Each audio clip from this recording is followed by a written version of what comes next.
Welcome to the Creepin' It Real Show, your one-stop shop for weird news, spooky, otherworldly, and paranormal shenanigans. We'll take a dive into what's going on in creepy pop culture.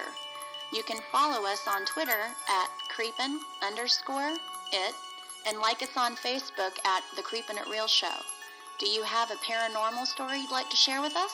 You can email us at creepinitrealshow@gmail.com. Hello, everybody. Welcome to the Creepin' It Real Show. I am 1/3 of your host, Christy, and joining me today is Mrs. SoCal herself, Moni. How are you doing? Hello. Well, I just got myself some adult juice for 8 a.m., so I'm doing pretty good. Mm-hmm. I'm taking my second sip as of right now, so cheers to you. I should have been a real homie and kept talking so you could finish your sip. That's okay. And Yardley down in downtown Atlanta, how are you doing?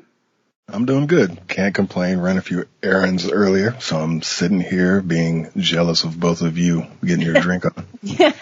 Well, I just had a toddler deliver me an actual child's juice box as well as we were speaking about it. So I need to be a delivery service, Yardley. She needs you to get it a little less alcoholic-y. Is that what? She's like, sober up. I need a ride later. Well, great. Yeah, I got a text from Yardley at 5 a.m. this morning, and I was like, who's up at 5 a.m. on a Sunday? What kind of psycho That's someone who didn't sleep. That's someone who had a good night, right? Yeah, something like that, and that was part of my errands, so to speak. Yeah. He delivers. Yes, he is very responsible, whereas I got up at 10:30. So, anywho, today I thought we would make things a little lighthearted. There's a lot of crazy, dark shit going on right now in the world, and when I started researching a story idea, I just wasn't feeling anything that was super dark, so I decided to kind of make a fun little lighthearted episode to give us a break, because I needed one as well as probably everybody else. So today we're going to talk about what people call quote unquote superhumans. I had watched an episode about these people that can literally eat anything, and I guess that's considered a superhuman trait. Depends. Do they gain weight or not? No, they have this crazy strong stomach and super strong throats and hard acid in their stomach that is 10 times stronger than the normal humans. Nice. So yeah, I was just like, wow, okay. So then it got me onto the idea of talking about other different types of super people and how it works and how we became that way and how people are born that way. So anyway, that's what we're going to talk about. There is no doubt that human beings are incredible creatures. But every now and then, one is born that boggles even the brightest minds. First, we're going to talk about the way human mutation for tens of thousands of years is a superpower in itself. So I thought we would talk a little bit about how we got here in the first place. It's just as big as actual superhumans that are born, because we wouldn't get there. We wouldn't get where we are today if mutations didn't take place in the first place. So if we didn't have mutations that sometimes people create superhumans, we would still be hunched over, hairy, living in a cave. So through the thousands. Yes, and God bless them. So anyway, we're going to talk about prehistoric X-Men and how the first mutants gave humans superpowers. Quote, that's in quotes. So from genes implicated in the ballooning of the human brain to mutations associated with the modern diet, genetic tweaks to our human ancestors helped make this species the dominant one on the globe, at least until an apocalypse comes along anyway. So these sources are almost all science journals and history websites. So it's a mix and a match. I wrote some of this based on reading some of it, so it's hard for me to there's a lot. So I didn't give a long list, but just know this is coming from a lot of science journals and history / science stuff. The first one we're going to talk about is bigger brains. In the movies and the original comic books, the X-Men follow the lead of Professor Charles Xavier.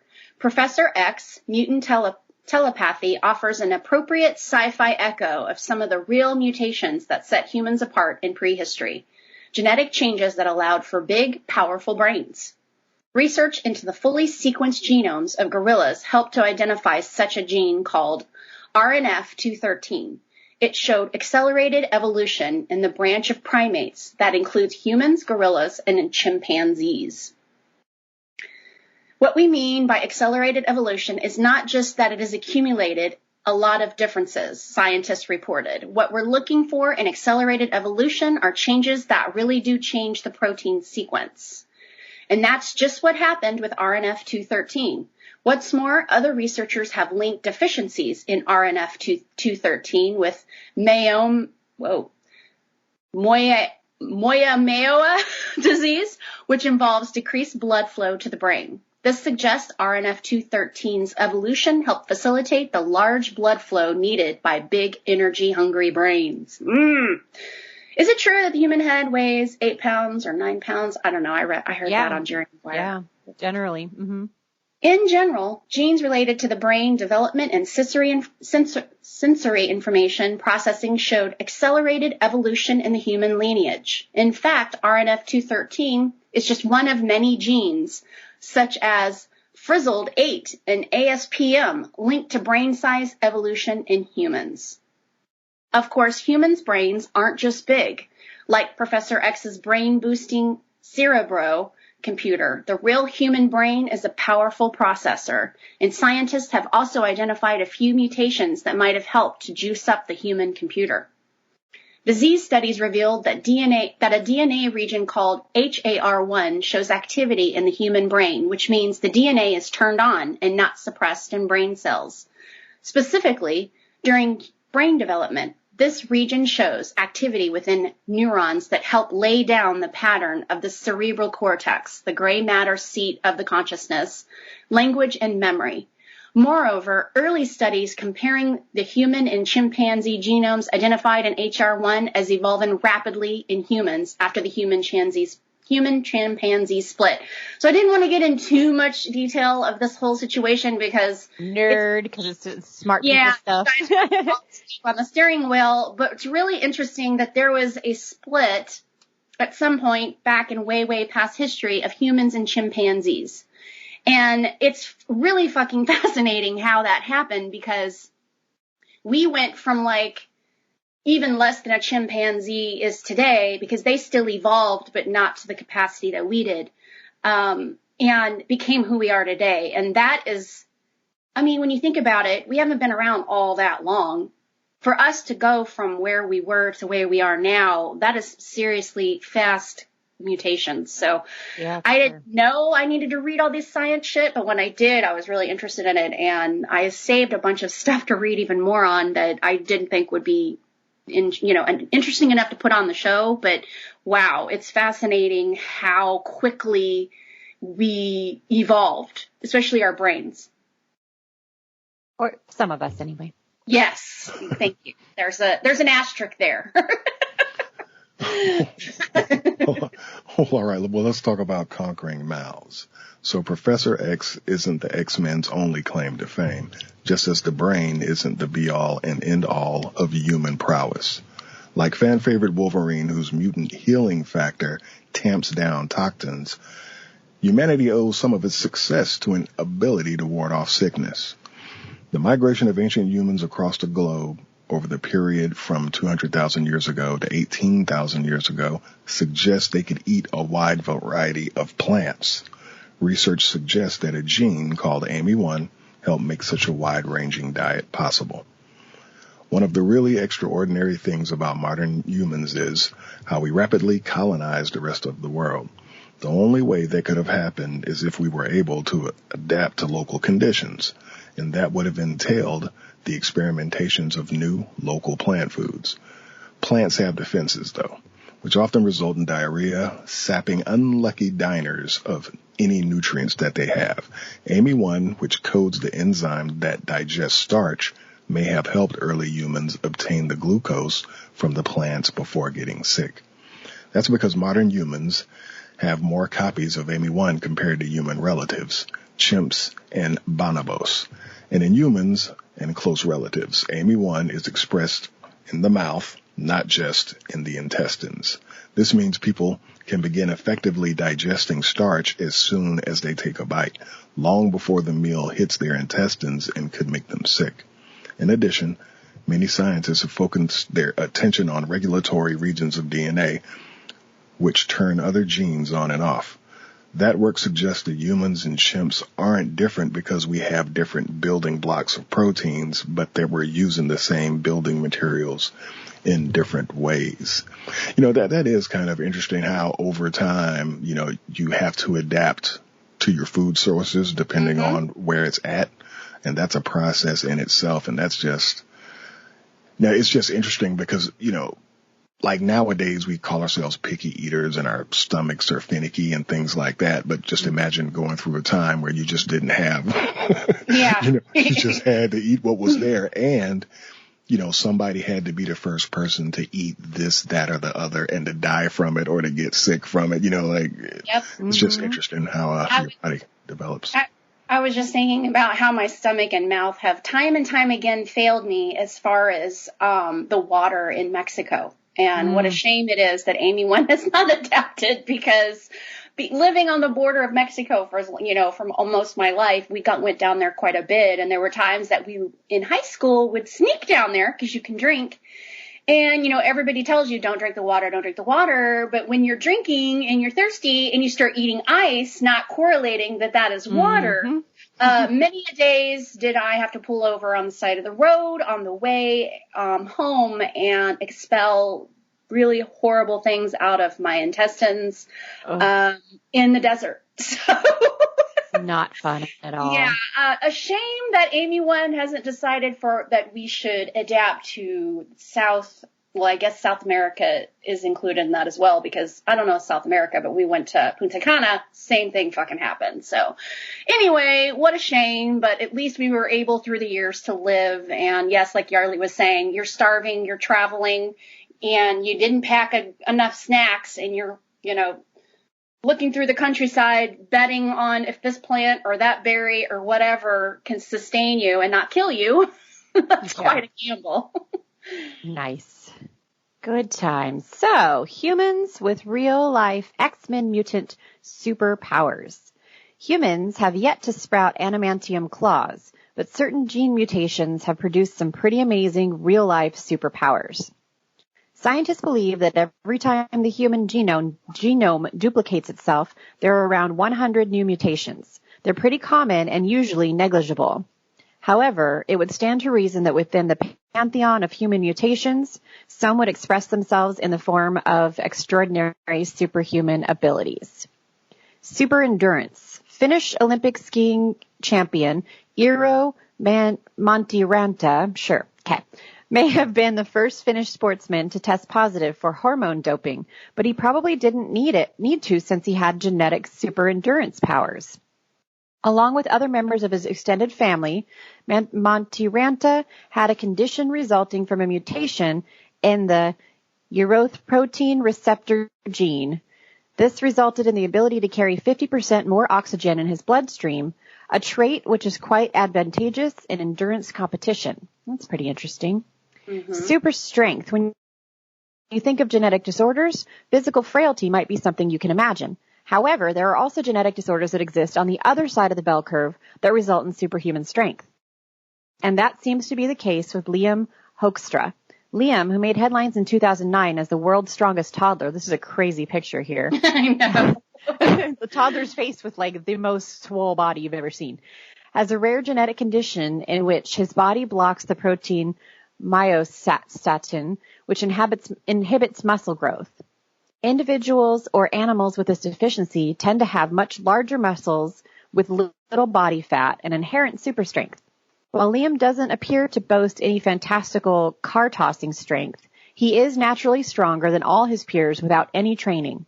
The only downside to his condition is that he must eat more than most in order to keep up with his body. You know what? That's actors and people who get really bulked up for superhero roles.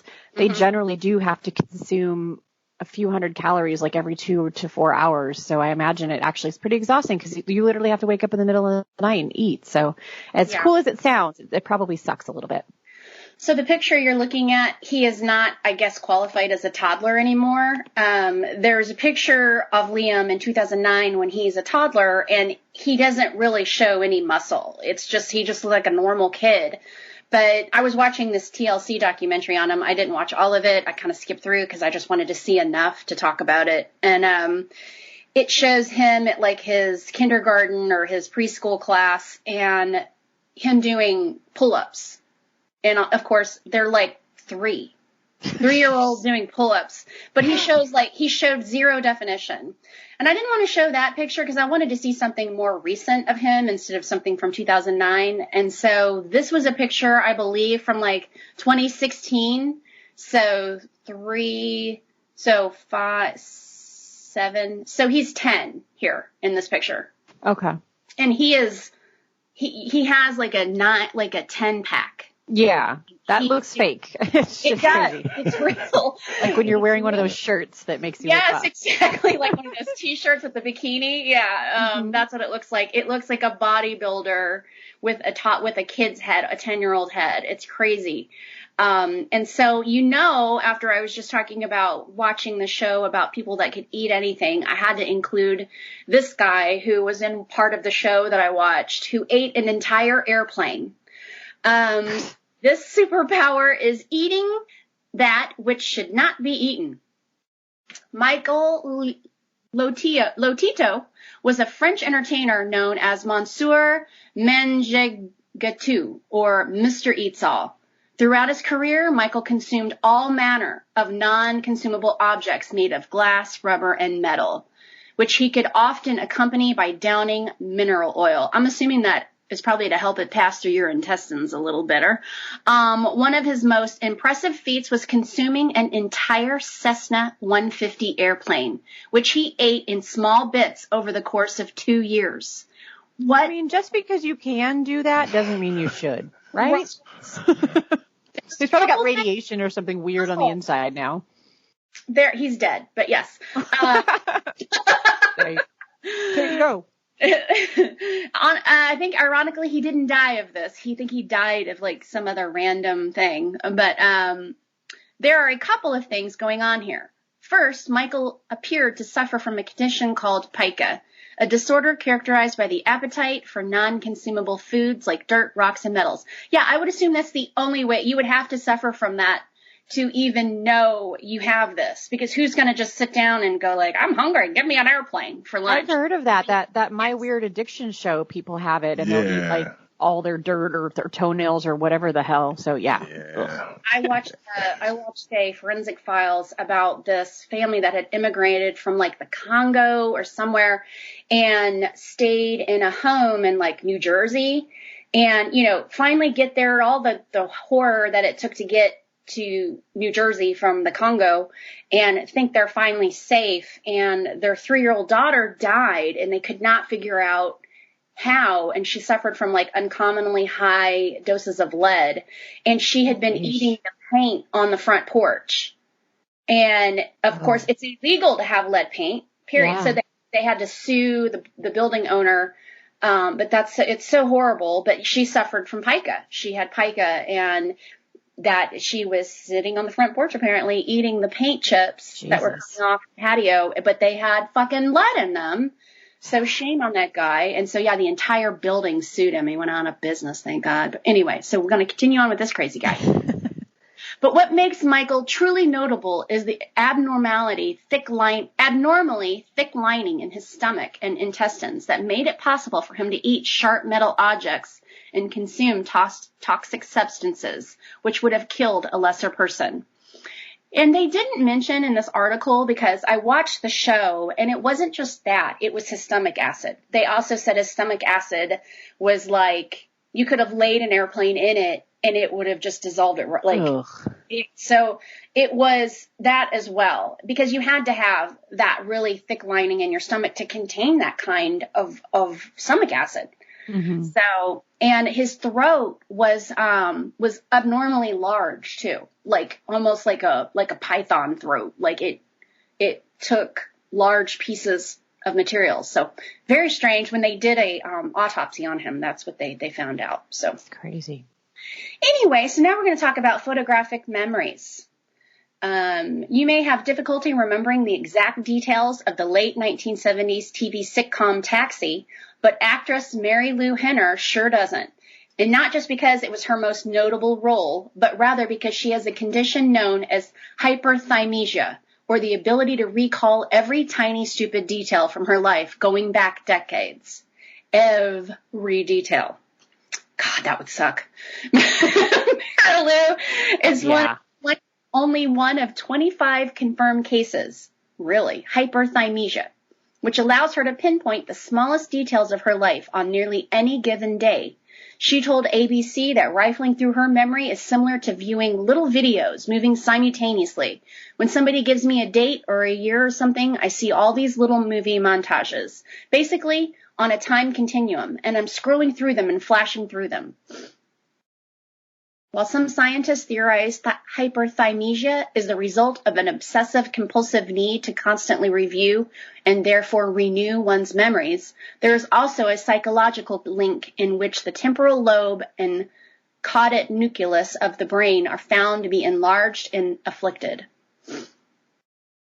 Here's another guy. This guy's fucking amazing, and what sucks is there's not a lot of information on him, and I wanted more info. He's fascinating. Stephen Wiltshire is an autistic genius. I almost said organic. That would have been interesting. He is able to draw entire cities from memory after seeing them only once. He once drew a 19-foot-long drawing of New York City after a single 20-minute helicopter ride. Stephen Wiltshire received an MBE, member of the Most Excellent Order of the British Empire, for services to the art world in 2006. Much of the time, Wiltshire's work benefits or is in support of foundation or cause, including arts education for kids. He has drawn Sydney, Australia's skyline, in support of the autism spectrum in Australia. Wiltshire also drawn the skylines of Singapore, Hong Kong, Madrid, Dubai, Jerusalem, London, and Frankfurt. And these drawings are insane. They're incredible at how just lifelike they are. For just 20 minutes, scanning, he knows every window, every story, everything of every building. How crazy is that? That is crazy. Oh, yeah. Something else is awesome is he got to probably travel to all those places on somebody else's dime to like draw that. So Right. he's like traveling all over the world. But yeah, his first commission painting was at 10 years old from the Prime Minister in the UK. Yeah, that's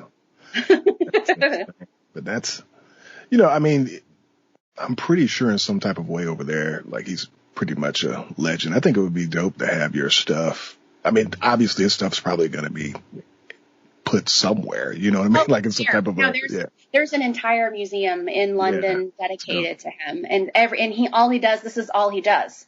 And he and I didn't say all of this other stuff, but because he really likes to just focus on his art and not the fact that he's autistic. But it's fascinating because he didn't say his first word, I think, until he was 5, and it was paper. His parents, I guess, took him to like some sort of special school, and he lived there. And the teachers would hide his art supplies to try to get him to, because he just had no interest in learning. And so eventually he said paper. That was his first word. Because he was desperate, because all he wanted to do was draw. And so they were like, okay, we're going to get this kid to talk. And so he spent those 5 years perfecting his craft, and the teachers all gave him all of, everything he needed, and started showing his work to, people, and it made it all the way up to the Prime Minister. So they now have an entire museum dedicated to him. And then all the ones that he's drawn that are cityscapes for certain purposes, like for charity, they are at this, like Sydney's is in Sydney, like all of the ones he gave, I believe it was Singapore's, he gave to whatever you call the Singapore top, like the king or the prime minister. I don't know how they do that in Singapore, but anyway, and he has it hung. And so he does this and then they donate it to his cause. So he's amazing. I just would love to go to that museum. Yeah. Oh, well, that's what's up. Well, let's talk about a little bit of super flexibility. So even if you don't know the name Javier Botet, chances are you have seen his work if you're a horror movie fan. Javier was the emaciated creature at the end of the Spanish horror film Wreck. The titular character is in Mama, set in the 2017 remake of The Mummy, and Slender Man in the 2018 movie of the same name. Have either of you seen that? You have? No. Yeah. Have you seen it? Is it that I bad? haven't. It's the Wreck one is amazing. I The love Wreck one, yeah. So, and then I've seen all of these. Mama is crazy. He is, I mean, you can see his picture, how tall and gangly he is.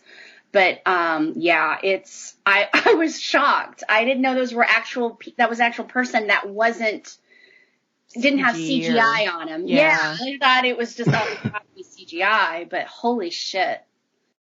Yeah, that's yeah. Because you're like, is that?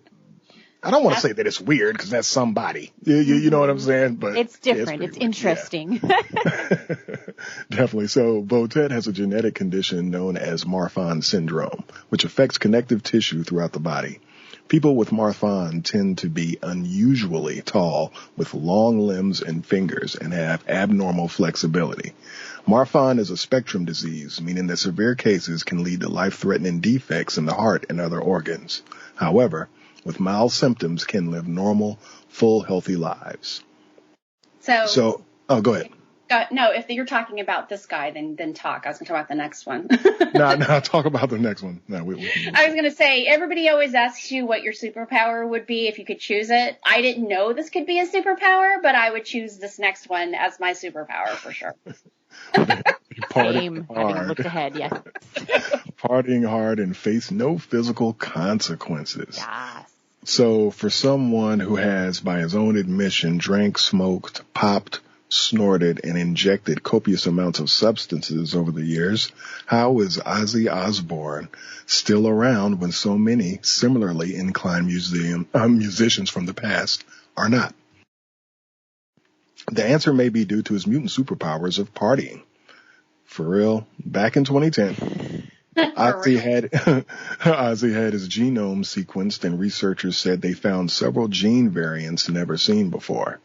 They are, perhaps unsurprisingly, found in the regions of the genome associated with alcoholism and how the body absorbs methamphetamine and other recreational drugs.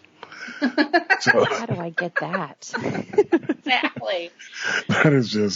That's crazy. I mean, but it is, I mean, I know he's been out of the limelight since didn't they have a show called The Osbournes or something like that? Yeah. I have a feeling that it's probably been over, 10 years or something. It's been over for a while. He's on a new paranormal show with his son. The whole family is on it. Yeah. And it's basically like Make Me Believe. And so his son believes, Jack, right, is his name? Yeah. I hate myself that I know this, but his son believes in the paranormal and aliens and all that, but his parents don't.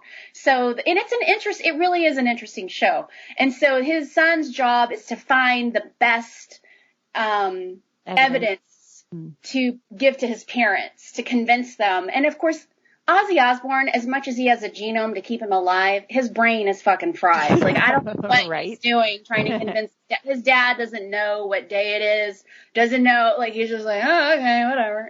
Of course his mom is still there. So, but it's just funny because he's not really going to get far with Ozzy. So. Well, what show? I think I heard about this. Is it on a streaming service or something? Or? So Jack Osbourne has another show that is it's like Demon Hunt. It's pretty hardcore, and it's him and this woman who's like a medium. And I watched it because they went to that Goldfield Hotel that I've been wanting to go to, and it's a limited series, but it's on like Travel Channel. If you have access to that, because it's some of that, that reality garbage TV, but they do all the same stuff that Portals to Hell, is that what you're talking about? Yes, that the Ghost Adventures guys do, except for they'll use like a Ouija board sometimes, and it's pretty interesting though. He's also on Haunted Highway, which only lasted a year, but he's seriously, and I'm talking about Jack. Yeah. He's really into, all of this stuff. And, Well, I think see, Sharon Osbourne watches his kid while he does this stuff. So, if I had someone helping with my kids, I'd be all over the place too. Right? Hey, mine are old enough now. I have no excuse. Just I'm go. going to start getting out there and get the hell out there. But yeah, I remember in my mid-20s watching the Osbournes, and it was one of the first real reality shows like this whole thing, now we got the Kardashians and all that was out there, and I was just fascinated with it, and I loved it, and I loved them. I was like, had a baby at the time, and I'm like, my kids will never talk to me like that. But anyway, yes, I am a fan of them, although I don't want to. The Osbournes Want to Believe. That's the name of the show. So, anyone who wants to watch it, that's what it's called. Nice. I know something else that makes you feel low is just the fact that both of those kids are like in their mid-30s. Right. Don't make me depressed. This is supposed to be a feel-good show. All right, let's move on to Unbreakable Bones. So the movie Unbreakable, M. Night Shyamalan's 2000 film, dwells on the theme of human fragility and the search for a human being impervious to injuries that would kill the rest of us. It turns out that this quest is not quite so fanciful as it must first seem. Scientists have identified a small number of people whose skeletons are extraordinarily break-resistant, offering hints on how to make the bones of ordinary people stronger. This is an exciting discovery, and I think that it is a great discovery. I mean, if that's the case, I've never broken a bone. Have either of you had any bone breaks? Only a stress fracture on the top of my foot, so it's not the same as like a break. You had a break though, Christy, like 2 years ago when we were in the show. Yeah. A lot. Okay, let's see. How does that happen?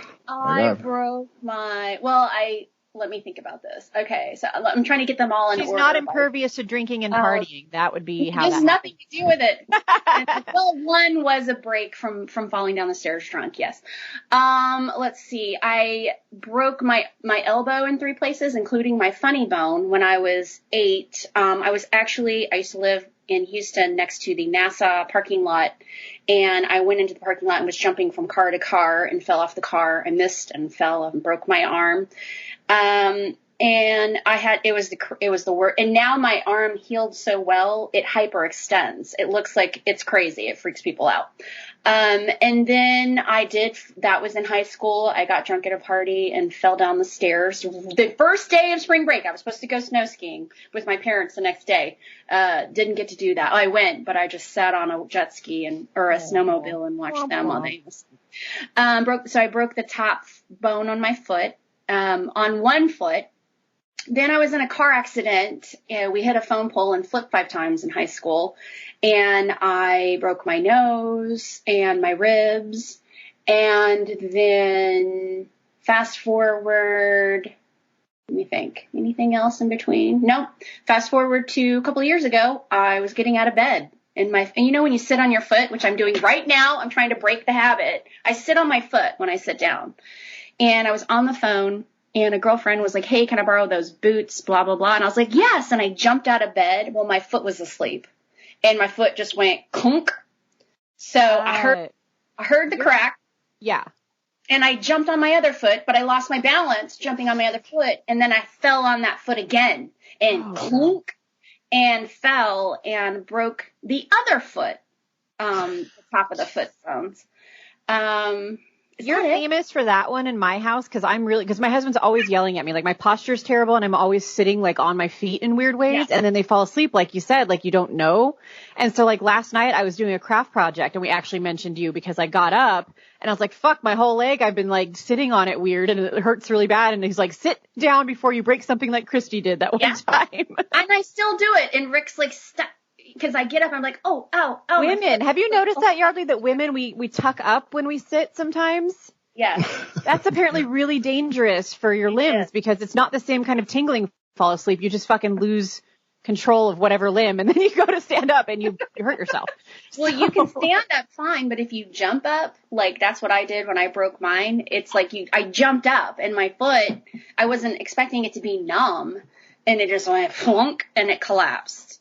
No and foot yeah, for you. so that was the most embarrassing break out of all of them. Even more embarrassing than the falling down the stairs drunk I was like, one. just lie and tell people you got in a fight with a shark or some shit. I don't know. Right? I'm like, there was this bear, and it's embarrassing. So anyway, yes, that's my story. I've broken quite a few bones. And my daughter broke a bone on her way into the world. She broke her collarbone, like, as I was giving birth to her. So It must have been in the family.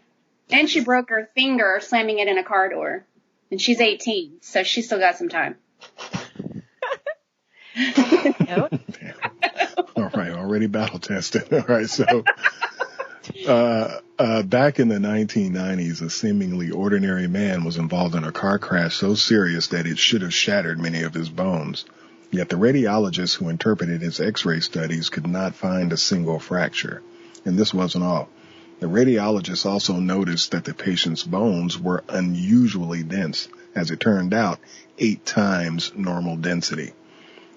The radiologist referred to the case to bone specialists at Yale who performed additional tests on both the patient and some of his family members. They quickly discovered that his high bone mass trait could be passed down from parent to offspring. With experience, they learned that they could identify affected individuals at a glance. Each exhibited an unusually square jaw. Well, I mean, if something like that is passed down, what can you do? Like, yeah. I mean that's you're not a lucky, bad thing to I have. guess. I don't know. I'm sure there's drawbacks. But well, the thing about it is probably the people who have this condition are probably like the least adventurous people. Like, you know what I mean? Like, I wonder like how many of them are in maybe like contact sports or do crazy things. It would be interesting to see how people who have this bone density, they could all be accountants or something. But then again, not to say that accountants can't get it in when they're not working, because I know some that do. But, I think that that's pretty cool thing to have. I mean, I would probably want to have that. I would too. In my 20s. You know what I'm saying? Yeah. Well, then again, Christy, we're getting up there in like hip replacement age. So maybe we need that, Oh my gosh. When we're older. The fact that you just said that. No, wait, we'll keep reading. So Moni, just wait. So go. Okay. Two people with high bone mass traits even reported that they had trouble staying afloat while swimming. I have fun bags. I can float while swimming. Me too. One of the affected individuals, a physician, had undergone multiple attempted hip replacement surgeries, each of which failed because the man's bones were so dense that they could not screw the artificial joint into the you guys would be screwed to the adjacent bone. One researcher who studied the bones of multiple affected family members summarized the clinical manifestations of the condition in these terms: these people have the strongest bones on the planet. So you can get your hip can go bad and you can't get a replacement. Keep on going, I guess. Mm-hmm. Duct tape that shit and keep on going. No, duct tape it. No, I just have to get some wheels and call it. Damn, that sucks. Like you can't even get fixed if something happens. But all right. Well, I can imagine. I'm sorry. I think that like if your bones are that strong, think about how much they wear through the cartilage in between them.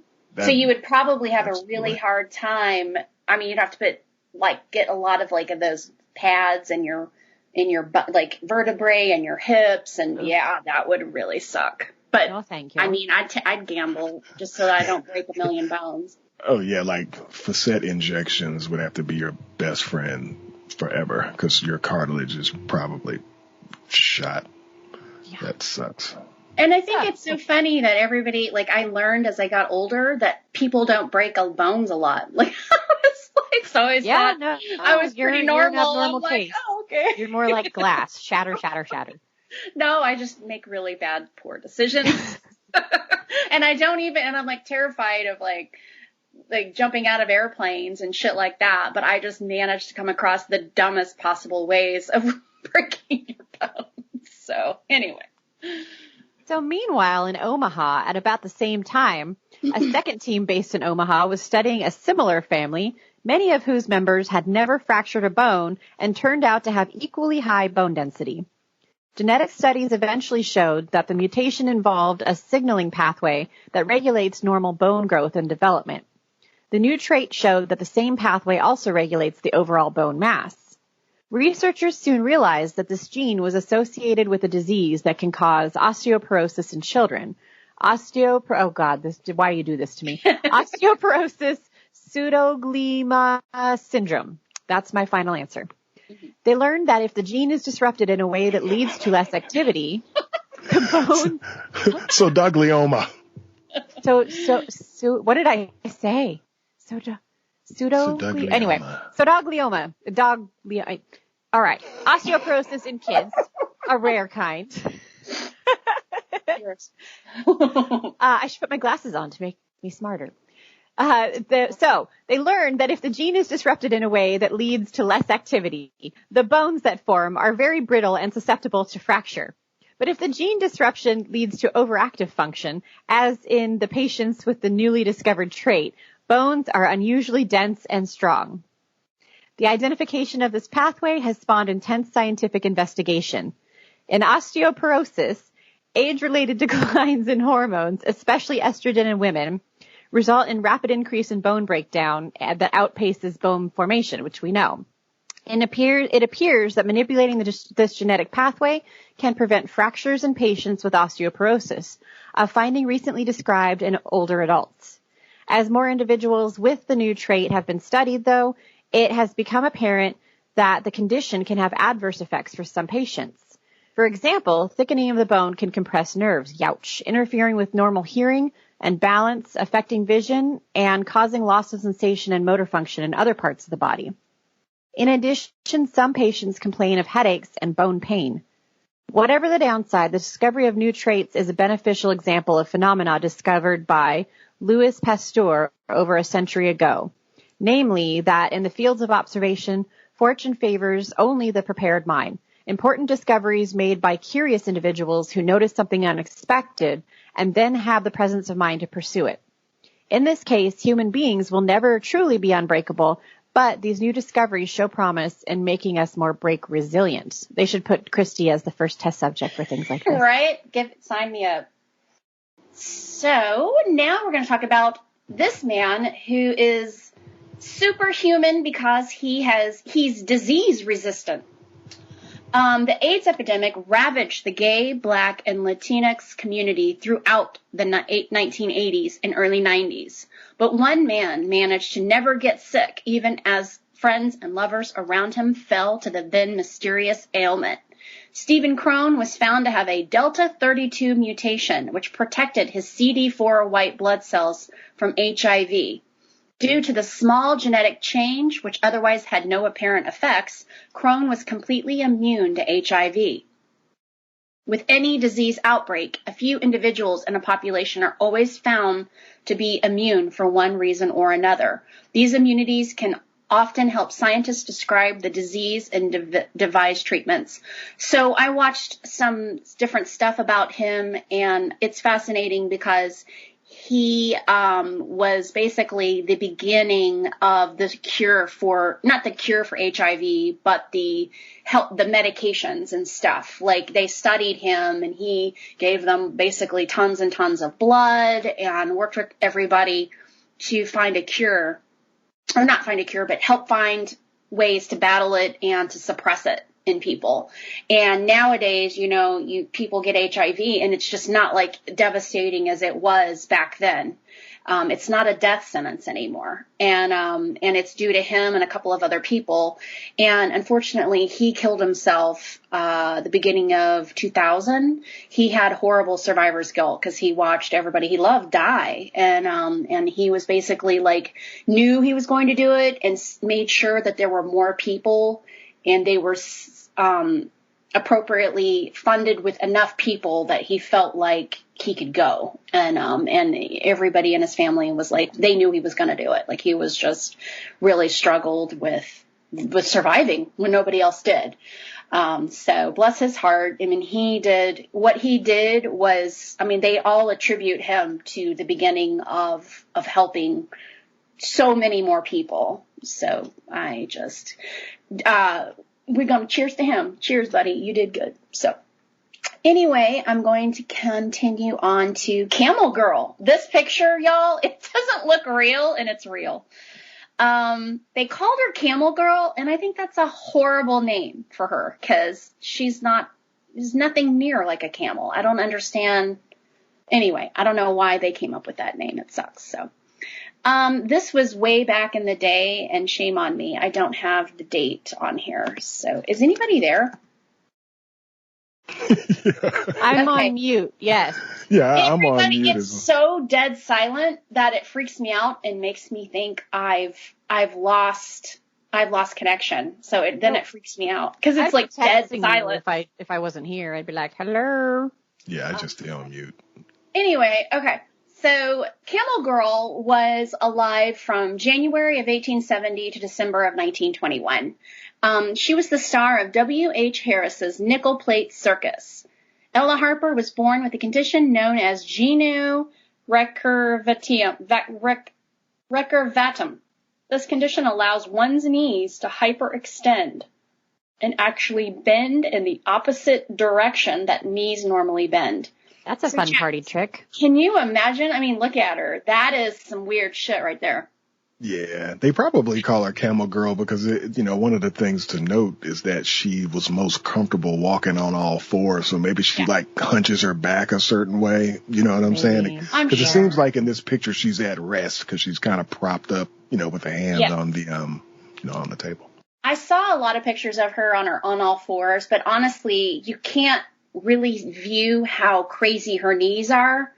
Like that. Like when she's standing upright, you really get to see, and I think it's probably was best for her to be on all fours because you can see how her back is arched. Like that can't be comfortable. As such, it was most comfortable for Ella to walk on all fours, earning her the name, the Camel Girl. While the condition had a pronounced effect on her physical state, her mental capacities were completely normal. Upon her departure from the circus, her intentions were to go to school. So she was actually not just completely normal. She was incredibly intelligent. I saw some interviews from her, and the way that she speaks she sounds like Mensa. I mean, she uses all these big words. I'm sure she was very much like aware that she wanted to step up her game in the mental department to make sure that people knew she wasn't just about the legs. It was more, she had other things. She literally was smart. She saved her money. At the time, she was making $500 a week, which, think about it, back then, that's a lot of money. Mm-hmm. And she saved every penny and disappeared. She did end up going to school. She got married and disappeared and lived off her money until she died. She didn't live that long. I guess 41 years old. So, but during that time, she went to school. She did exactly what she said she was going to do and had a pretty good life, I guess. So good for her.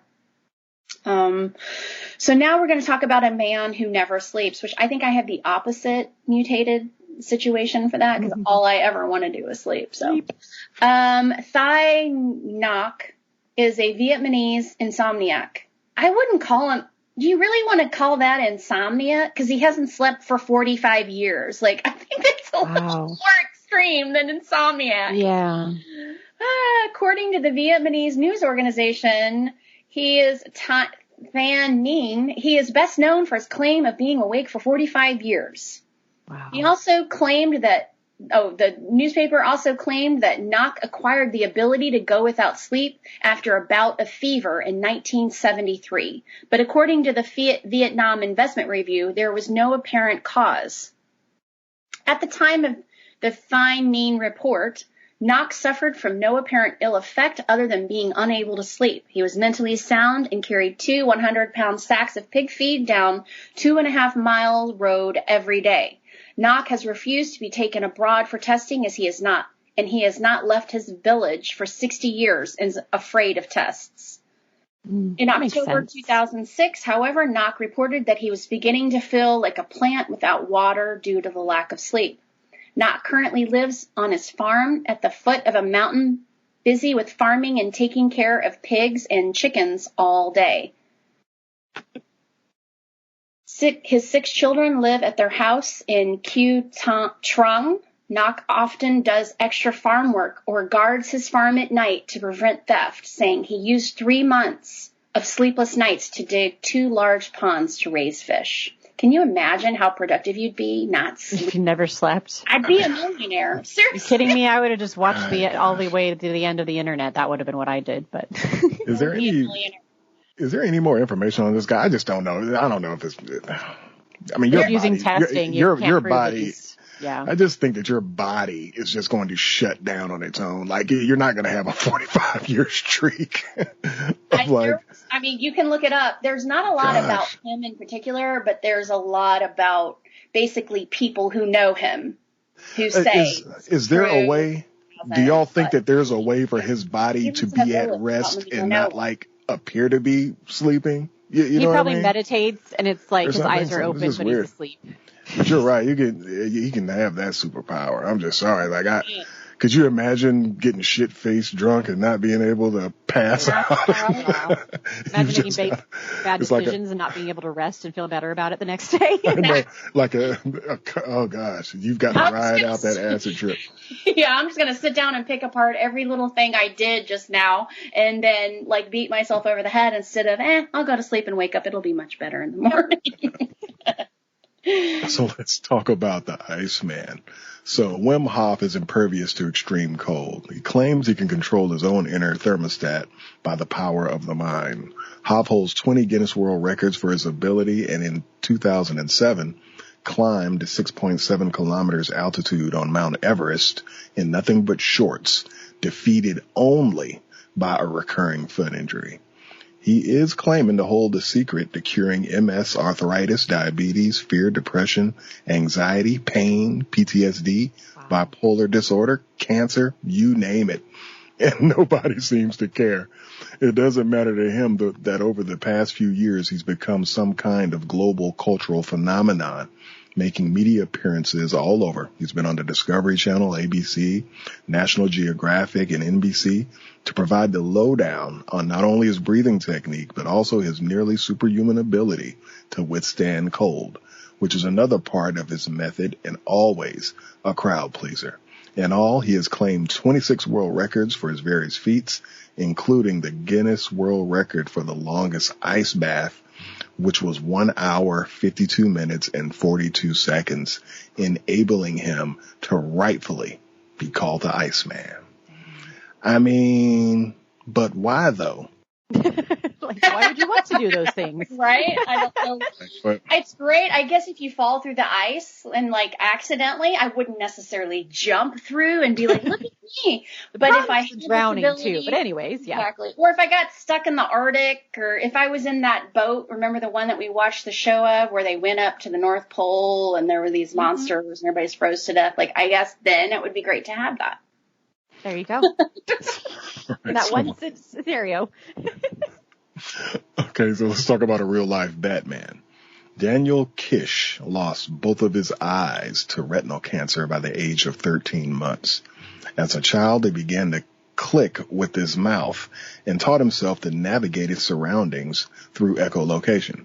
He can ride a bike, hike by himself, and do anything a sighted person can, claiming that his sight is even better due to the fact that he can see through walls and has 360-degree vision.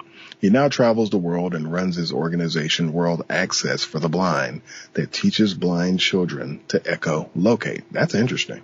So if you can just imagine, like, if you close your eyes and you can't see and you click, he sees everything, in fact, better than what we would see. How crazy is that? Like, he can see things on other sides of wall. Like, that's crazy. Mm-hmm. I'm just wondering, like, because, you know, the echolocation is about the sound bouncing and then bouncing back to you or something like that. Isn't that how it works? Yeah. Mm-hmm. Damn, how can he do it across the mall, though? I think bats being able to fly and move around, I don't know, that's interesting. But obviously it's, it's working out. And the fact that he can teach others to do it, I'm almost like, can you just teach me? Like, I can see, but I'm trying to, why not? I might have to click my way through one of these haunted houses or something. I'm open to get some more senses. Shit, let's do around it. the corner.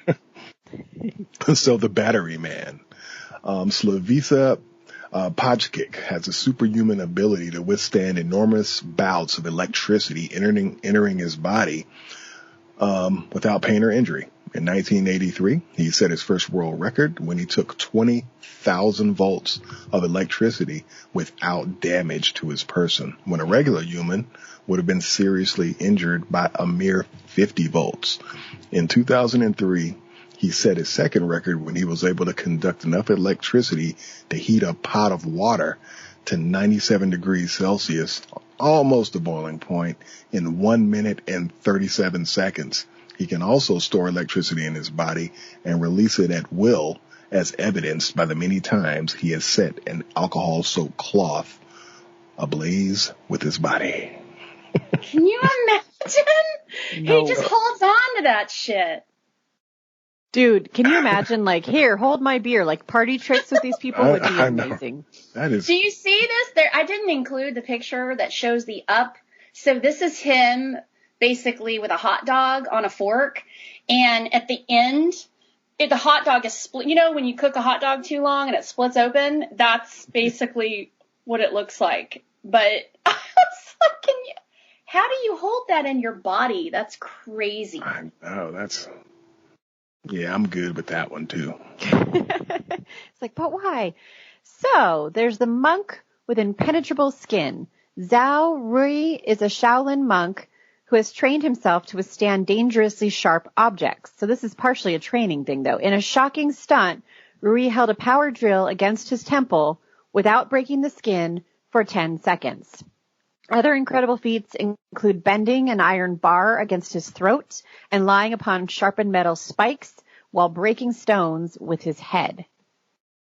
Pretty cool. Mutations are the inevitable byproduct of being alive, and in the long run, they are the raw material of evolution. I was wondering about that. So we are all mutants, and with recent large-scale genetic studies, scientists are gaining a better understanding of the role of mutations in our lives and in the human population as a whole. Rather than being freak events or the result of toxic exposure, mutations are a normal part of life. They are the inevitable byproduct of being alive, and in the long run, they are the raw material of evolution. Without mutations, life as we know it wouldn't exist. Until recently, most mutations were invisible, except in the most pathogenic cases. But new studies are showing that to understand what makes us healthy and why we get sick, we need to understand mutations. We can't avoid them. We need to learn how to lead a healthy life with them. Actually, I was thinking about that, so I'm glad you added this little paragraph here because basically mutations are what happens in nature when one animal is born with something different about them and it actually turns out that they're better at surviving because of it, then we all, then that whole species starts to tend. So like the reason why some animals used to have tails and now they don't, or vice versa, like there's a lot of reason for it. And also, I've always been fascinated by the fact that human beings only use about 10% of our brains, which really shows sometimes too. We can tell that we're not using much brain power, but also like what can the rest of that 90% of your brain, if you were able to tap into it, do? So that's why I mentioned the monk with the training, because yes, he must have literally thicker skin than the rest of us, but some of it, our brains are so powerful that we can really, if you train enough, you can do a mind over matter situation where, you train yourself to withstand certain things. So just super interesting stuff. Thanks for bringing this topic, Christy. Mm-hmm. Yeah, I think it's interesting. Like you said, to talk about the fact that it's inevitable. There we go. That mutations are going to happen, and what direction they go, like you said, is based on how it survives in the environment.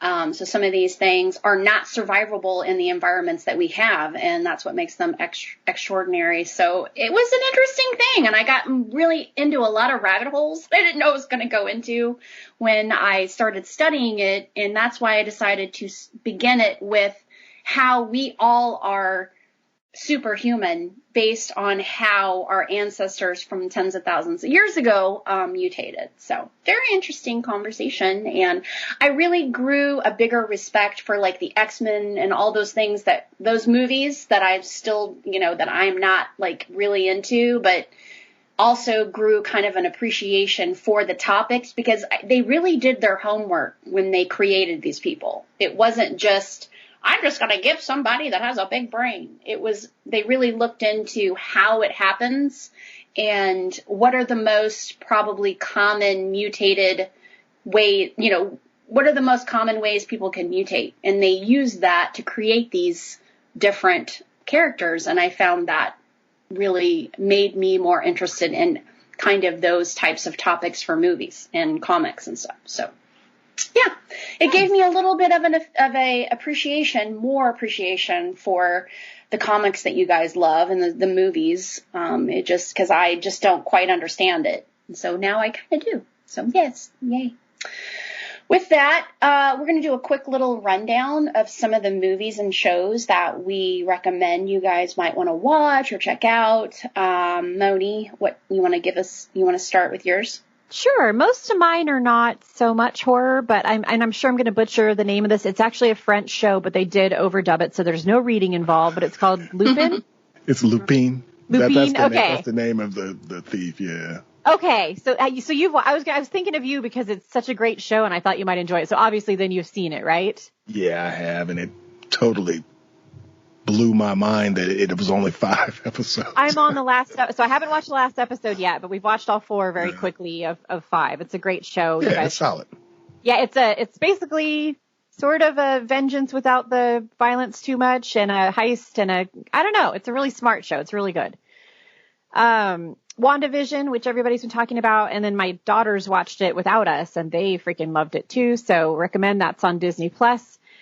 The Night Stalker series did not disappoint, except for the fact that it's only 4 episodes, but I was waiting for that for weeks, and so it finally came out, and I watched it all in like a day, and it was great. I did, yeah. It was really good, yeah. It makes you want to lock all your windows and doors. Shit, just man. How these women were preyed upon was just absolutely insane. And I think about men, women, kids. It didn't matter. Yeah, that guy. He did not care. Normal. Yeah, no. And I think about, and when I was watching this, and then I watch Forensic Files every night. I go through the on Netflix. I just watch it. It's my kind of go-to thing. And honest to God, I think about how I lived just so absolutely irresponsibly and freely. I mean, clearly, look at how many bones I broke in my early 20s. And it's a fucking miracle. I'm still alive. I mean, I had no safety. I never thought about safety. I talked to strangers. I went home with strangers. I didn't lock my doors. I just was a mess. And it's a miracle that something more serious did not happen to me. And I don't mean this just because this is all I watch. No, really. I pushed the boundaries all the time, and shame on me. And I can just only hope that my kids aren't so stupid. Oh, so speaking of being a kid with Night Stalker stuff, so I was pretty little when he was at his height, because I was born in 83 and I think it was like 89 when they caught him. But I remember, obviously I lived with my parents. I fell asleep on the floor while we were all watching TV, and I woke up to America's Most Wanted on, and the Walsh dude, is it Joe Walsh? No, that's a singer. Anyway. John Walsh. Thank you so much. Yes, John Walsh was talking about the Night Stalker. And at that point, it was towards the end of his reign where he had actually made it over to Orange County, which is where I was living.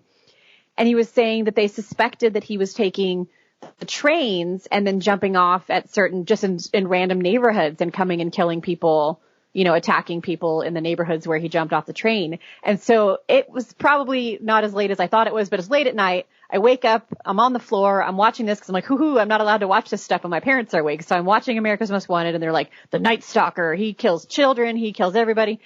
And then he's like, and he's probably on a train, he could be coming to your town. And all of a sudden, it goes to commercial, and a train goes by.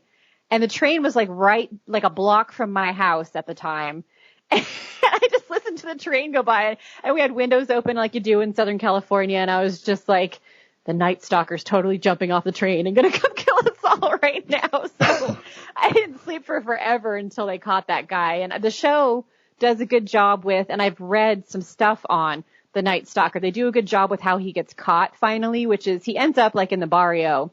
And God bless these Hispanic people that just had recognized him from the sketches and beat the living shit out of him and like banded together to make sure that he didn't get away, but that none of them got hurt. And they're just like beating him with hoses and rakes and shovels. And like, it was amazing. Just, it's not funny, the whole thing, but the ending is almost comedic because he's like running over fences into different people's yards, but they're like shouting out to each other that he's coming. And then so the next person's ready to beat the shit out of him when he gets there. It's just, oh my gosh. But it's almost because he's like, I was saying if there's an opposite to divine intervention, you know, when God comes in and helps you with something, it's like the devil's intervention with him, because that guy like almost got caught so many times. Just next, and same with when he was finally, you know, came to an end when he was in this neighborhood, was he's still like, they hit him in the head with a shovel, he'd be bleeding from the head and keep running. And it'd be like, well, they'd hit him with a rake and they'd, you know, it would penetrate his abdomen and he'd keep running. I was like, what the fuck? Like he was like superhuman, like we're talking about with this show. So anyway, and then the other movie that I enjoyed, it's very talky for the first half, but it's interesting. It's not horror. It's on HBO Max and it's called The Lockdown. And it's Anne Hathaway and, oh, man, I should have IMDb'd. I should have done my homework before I got into this, but it's a good movie. It ends up being a heist movie, but also about relationships. I recommend it, but like I said, it's longer than it needs to be, and the first half is pretty darn talky. Anyway, HBO Max, check it out. I don't have the name of the actor, nor am I finding it off the top of my head. So that's okay. That's Mimosas what I've been watching. do that. Mimosas do that. Adult juice. Yes. Awesome. Yardley, what do you got?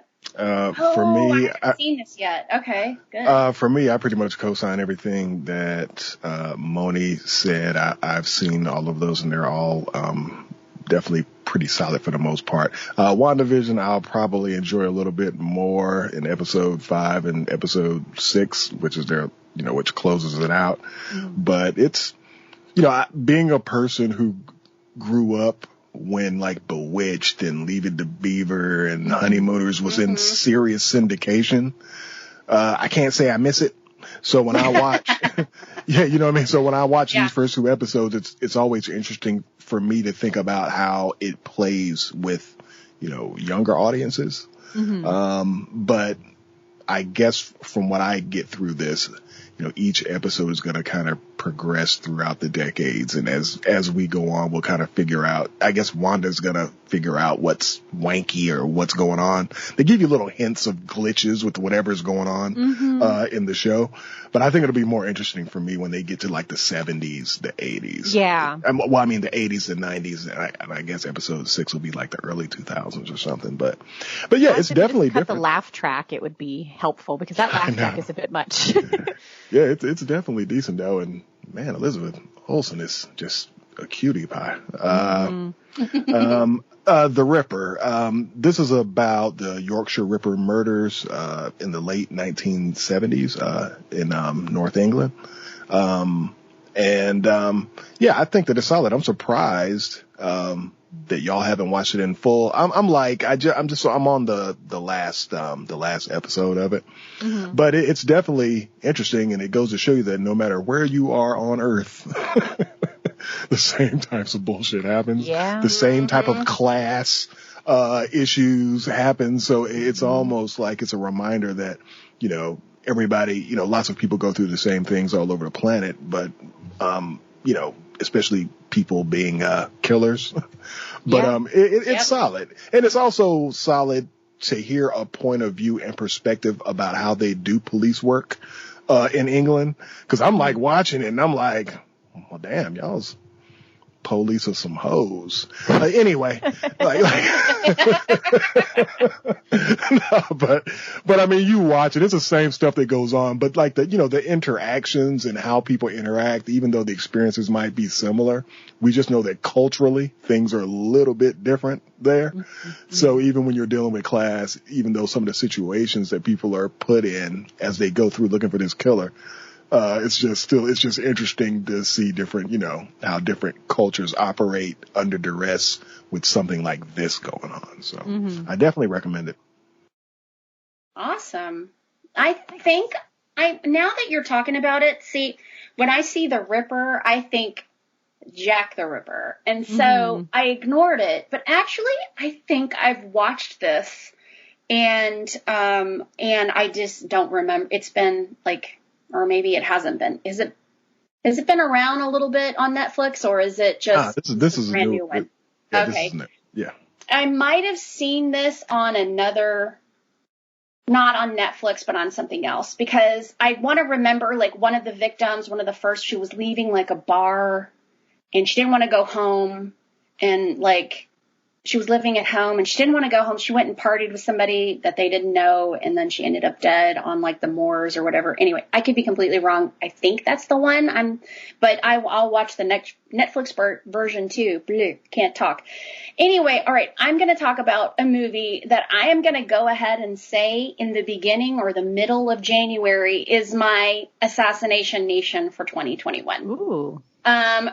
Promising Young Woman is fucking crazy. It's so good. You guys have to watch it.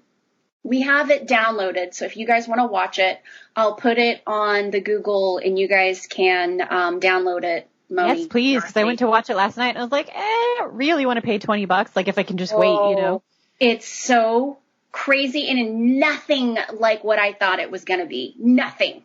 Okay. And so it just, at the end, Rick even decided to watch it with me, and he was like, holy shit, at the end. It was crazy and good. And what's her face? The girl that was on the new Great Gatsby, the main girl on Great Gatsby, who was married to I don't usually love her, but she was good in this. She did amazing. Oh, she's a good actress. I just don't know why. There isn't even a way. I did not even correlate that was her until the end of the movie. That's how good Carey Mulligan. She plays. Yeah. Yes, she plays this character flawlessly.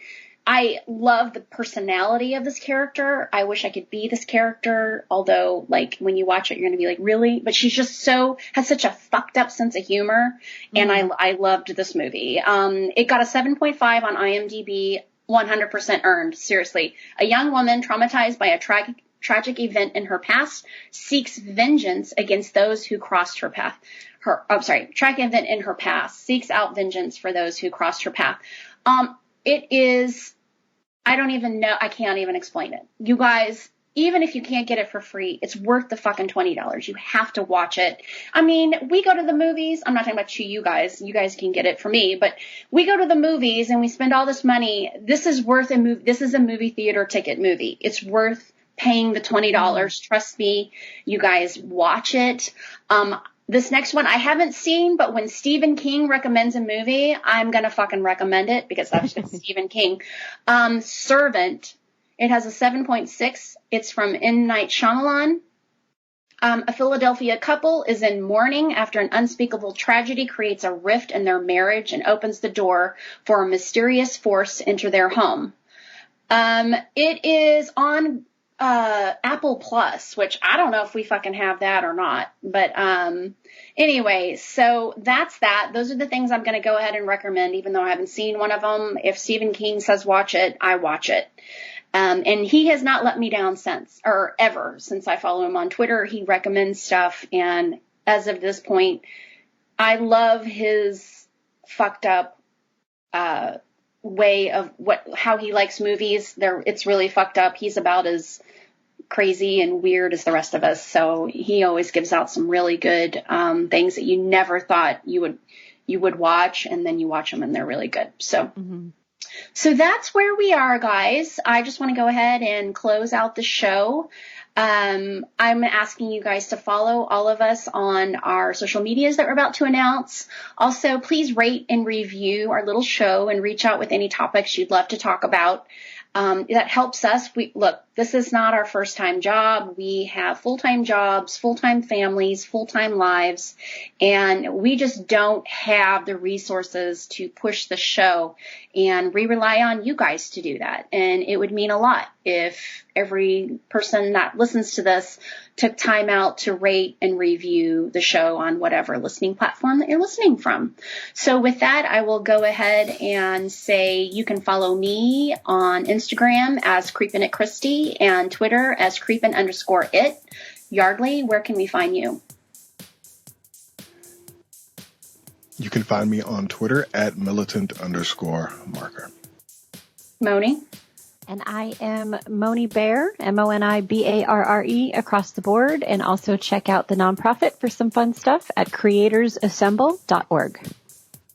Well, that's awesome. And yes, please check that out. They do some really cool stuff with artists and different charities and stuff. So check out what she's up to over there. And with that, you guys, welcome to 2021. So far, it hasn't been better than 2020, but let's be optimistic and reach for the stars here and hope for just a normal year. With that, you guys, see you on the flip side.